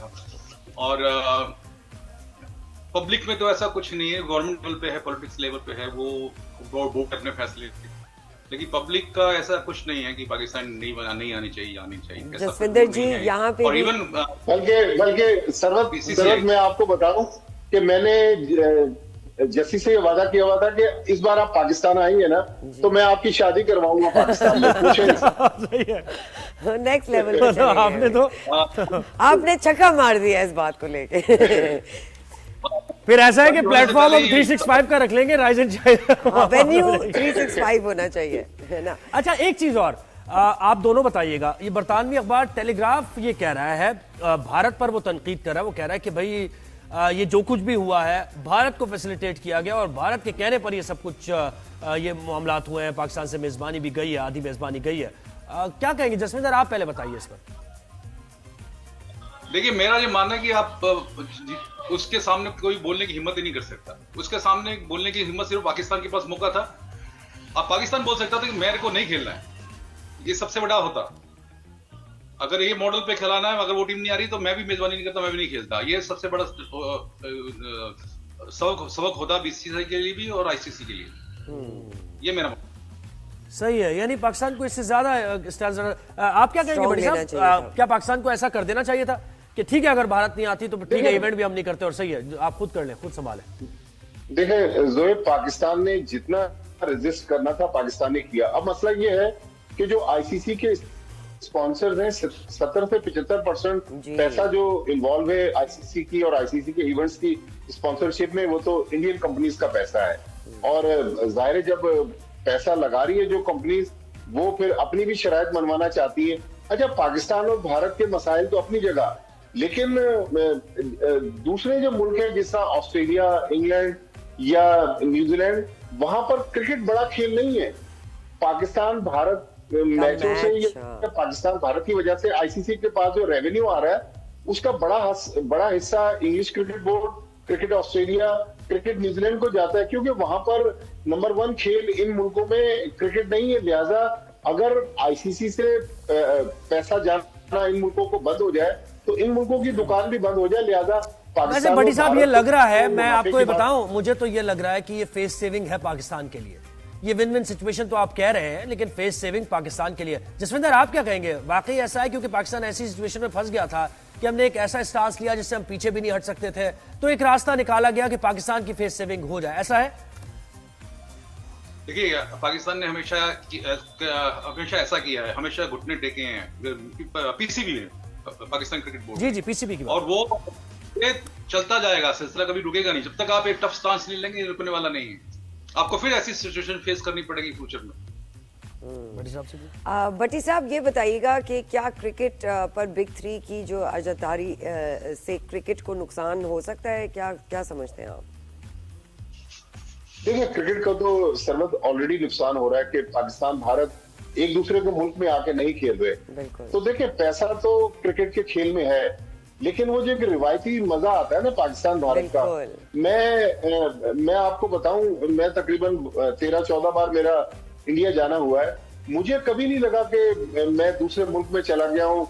हमारे जितने दोस्त हैं, जसविंदर सिद्धू हुए या हमारे और बेतहाशा इंडियन दोस्त हैं, हमारी उसी तरह मेजबानी करते हैं। और फिर वो लोग जब पाकिस्तान आते रहे, 2004 में आए, 2006 में आए, 2008 में आए, ये रिसेंट पास की ये सब और क्या, देखे ना बड़ी साहब, हमारे यहाँ तो वो जो इवेंट भी होता है सिखों का, इतने जबरदस्त तरीके से हम वेलकम करते हैं गुरुद्वारा साहब और सारी चीजें सबके सामने।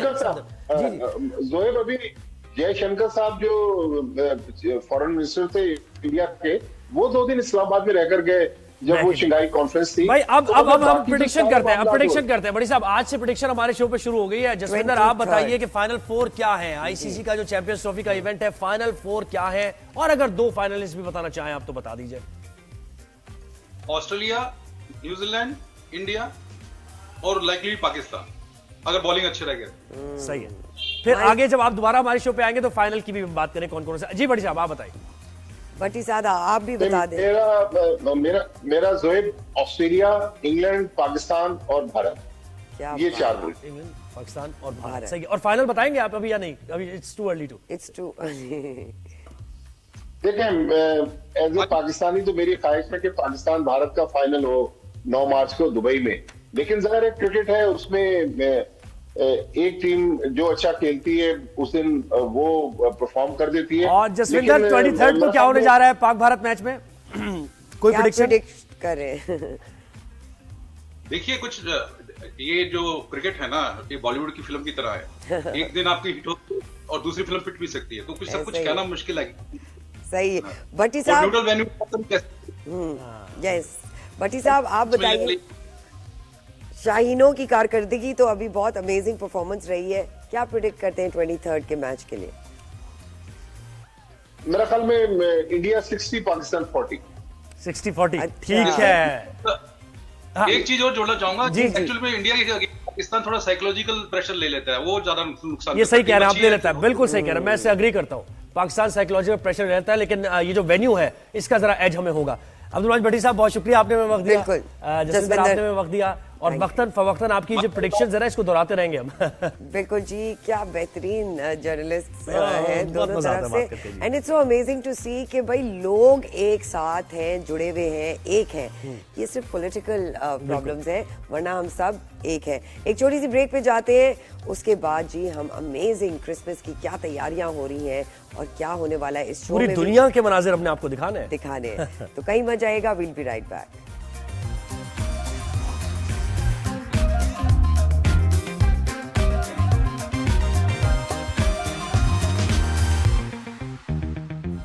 जी वेलकम बैक नाजरीन। क्रिसमस का त्यौहार पूरी दुनिया में मनाया जा रहा है, तो हमने सोचा क्यों ना हम अपने स्टूडियो में भी सेलिब्रेशंस मुकम्मल हो ना भाई म्यूजिक के साथ। वो तो हमने दिखाई दिया सब। जी तो हमारे आज बहुत ही खास और वेरी डिफरेंट गेस्ट हैं और ये 3 गेस्ट हमारे साथ मौजूद है। In time band is with us on time. You were really on time, you were in fact before time.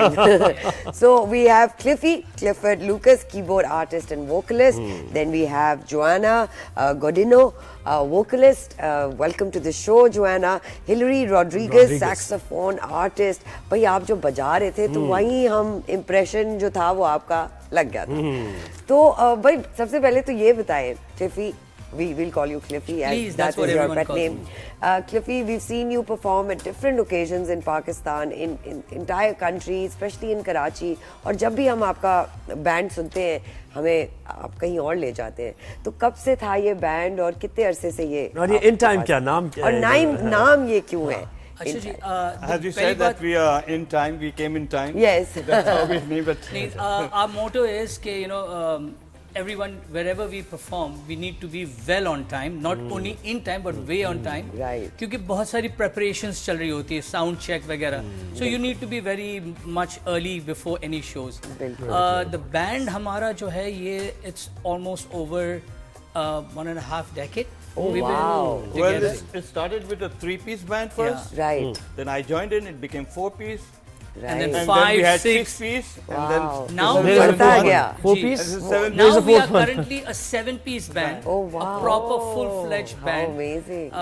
But obviously all our members could not be here because Right. of space constraint, as well as the fact that Christmas most of them have made plans. बिल्कुल। So और we आपने thought we'd आपकी बड़ी come- बात है, आपने वक्त बिल्कुल, निकाला ऐसे टाइम पे आपके खास। तो चले हो जाए, लेट्स हैव सम म्यूजिक। और क्रिसमस से पहले आगाज बिल्कुल करते हैं, फिर क्रिसमस की कोई कायदे आज़म जिंगल की भी से कुछ। आगाज करते हैं। Okay, so we're going to actually do a very a beautiful song. It's called "Oh Holy Night." It's all about Christmas, basically. It's all about the birth of Christ. Right. And to sing the song, we have none other than Joanna Godino. Absolutely. And Hillary and myself are going to back her up on this song. And it's going to be very subtle because there's going to be just piano and sax and A little bit of soothing. lyrics. बिल्कुल जी।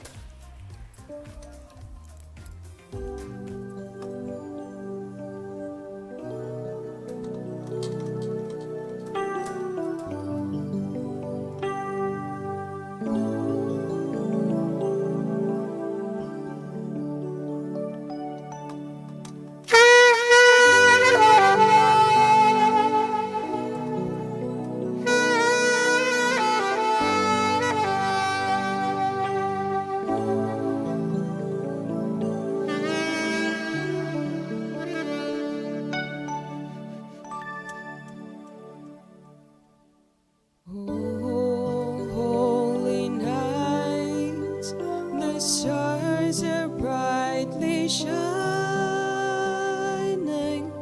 It is the night of our dear Savior's birth.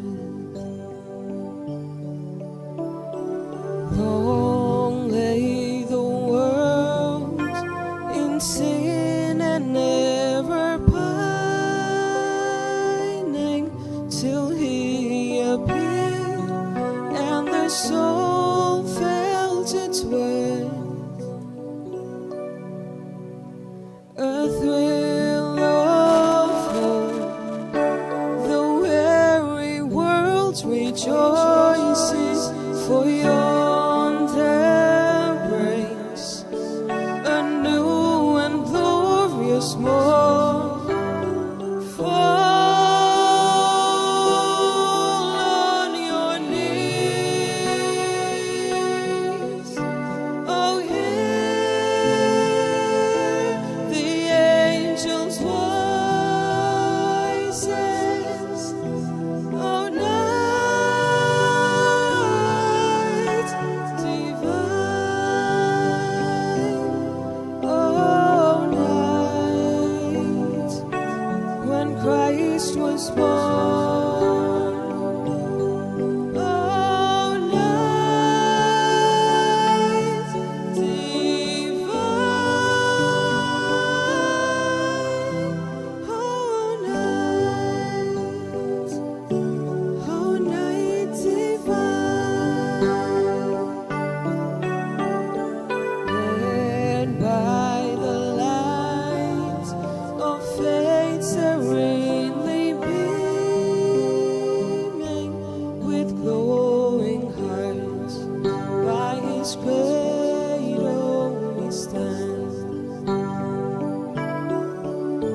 So lit by the light of a star sweetly gleaming,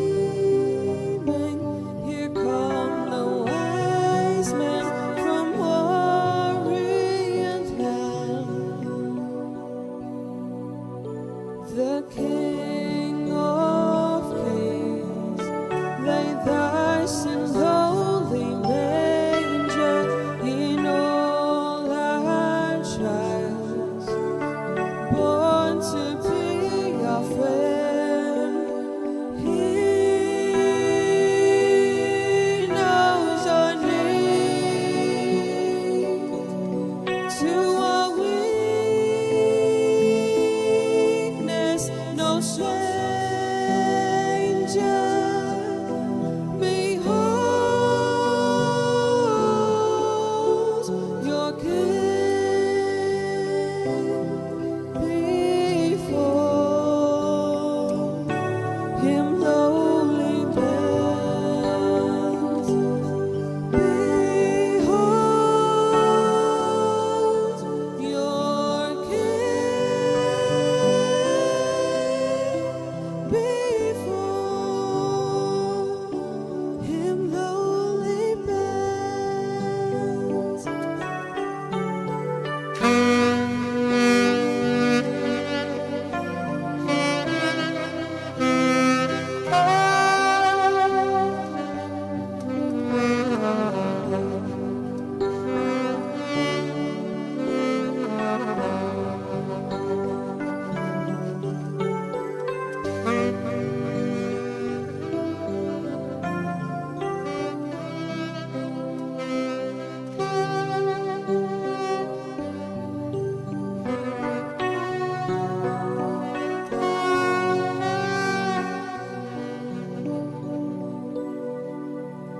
The King of Kings lay thus in lowly manger, in all our trials.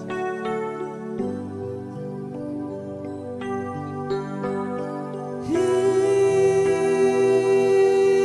knows our needs, to our weakness, no stranger. Behold your King, before him lowly bends. Behold your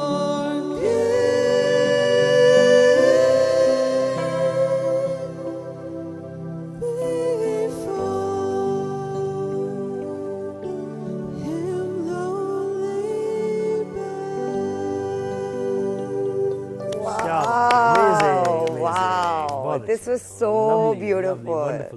This was so beautiful. भाई एक request आई है हमारी पूरी team की तरफ से कि जो जिंगल बेल का जिंगल है ना उस पे जो एनर्जी है ना वो उस और फिर हम एनर्जी के कायद साथ की के बारे में एक बिल्ली नगमा गाते हुए फिर इजाजत भी लेंगे। बिल्कुल तो जिंगल बेल हो जाए उसके बाद जो बचपन से हम सुन रहे हैं आज लाइव सुनेंगे। ये आपको रिक्वेस्ट वैसे बहुत आती होगी ना I mean, this is ये तो है। है ना around the traditional time song, of the yeah. Season बिल्कुल okay So this one's as a special request of Yes. Sarwat and Zuhaib. Zuhaib. So this one's for you. I hope you enjoy it. Yes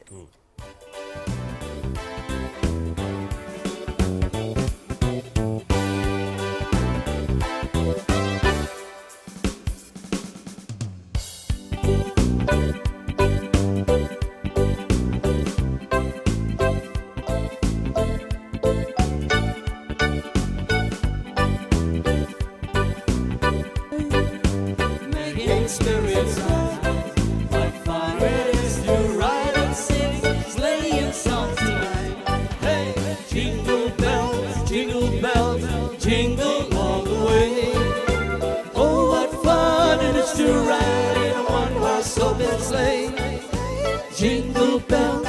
jingle bells, jingle all the way. Oh, what fun it is to ride in a one-horse open sleigh. Now the ground is wise, so go in while you're young. Just take the girls tonight and sing a sleighing song. Let's take a bobtail and 244 is speed, and hitch it to an open sleigh. Jack will take the lead. Jingle bells, jingle bells, jingle all the way. Oh, what fun it is to ride in a one-horse open sleigh. Hey, jingle bells, jingle all the way. Oh, what fun it is to ride in a one-horse open sleigh.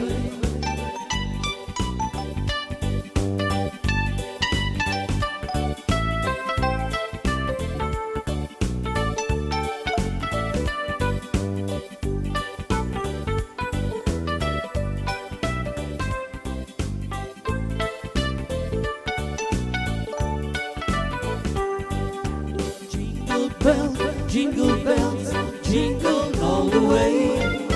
Oh, what fun it is to ride in a one-horse open sleigh. Hey, jingle bells, jingle all the way. Oh, what fun it is to ride in a one-horse open sleigh. Wow, this was so awesome. अब जी Oh show my का God. इख्तिताम हमने करना है मिली नगमे से जी। और कौन सा मिली नगमा होना चाहिए? ये वतन तुम्हारा है। What we'll do is, I believe it's since it's the birthday Yes. of Of one Qaid of the greatest living, I would say, people that ever existed. Yes. In our view, one is, of course, our father of nation, Qaid Azam, Yes. and also our Savior Jesus Christ. बिल्कुल। So we're going to sing both of them a happy birthday. ये भी ठीक Okay. है, ठीक है? ये भी ठीक सही है, है। बिल्कुल. I think that's a great idea. Okay. Just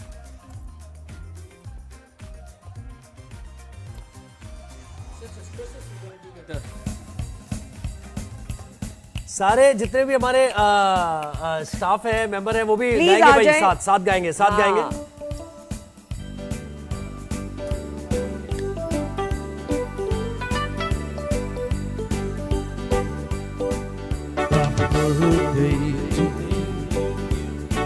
Happy birthday to you. Happy birthday, dear Qaid Azam. Happy birthday to you. Happy birthday to you. Happy birthday to you. Happy birthday, Lord Jesus. Happy birthday to you. Everybody good health and all their success. May God bless his evening. Happy birthday to you. Everybody now. Happy birthday to you. Happy birthday to you. Happy birthday, happy birthday. Well, Pakistan, this is for you. happy birthday to Pakistan also. Yes. Well, happy birthday to you.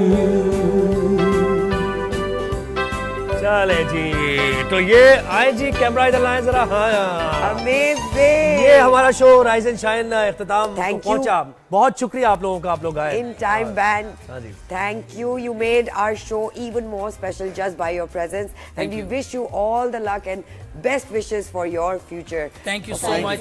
And Merry Christmas to everybody in Pakistan, to all our Christian people, our family, friends, and of course also to our Muslim brothers on the birth of our beloved Christ. creator, Mr.